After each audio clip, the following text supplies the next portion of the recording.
Hi, let's talk about the Crossroads model. It's all about understanding, so what next?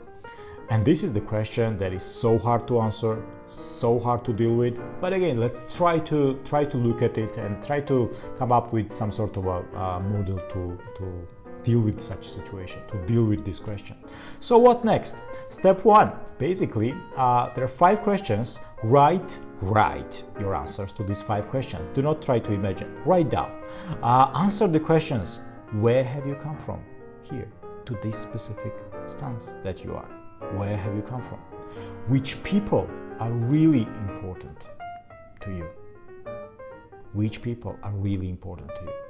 What are you afraid of?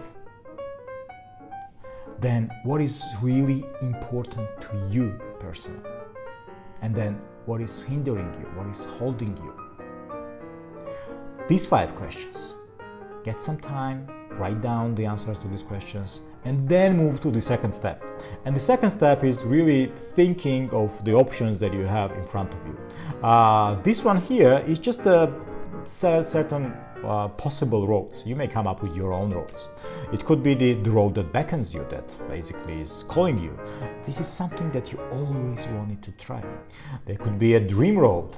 This is the road of your wildest dreams, something that you only imagine, but you never ever thought of being realistic. There is also the sensible road. This is the road sensible to me and to people I value. This is something of a more of a common sense road, let's put it this way. The road not traveled. This is something you have never considered doing, or never considered going to that direction. There is familiar road. This is the road that way you have been, you have done certain things, you are doing the certain things maybe.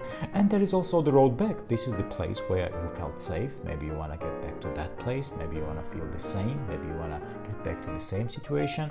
So the road that beckons, the dream road, the sensible road, the road not traveled, the familiar road, the road back. Think of anything, any road. Think of different criteria for those roads.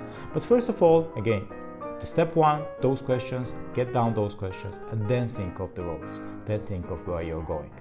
Maybe this is not the ideal solution to answering the question, so what next? But that could be a good try. So think of it, and also think of the one more question. What was the last time when you tried something first time? Good luck.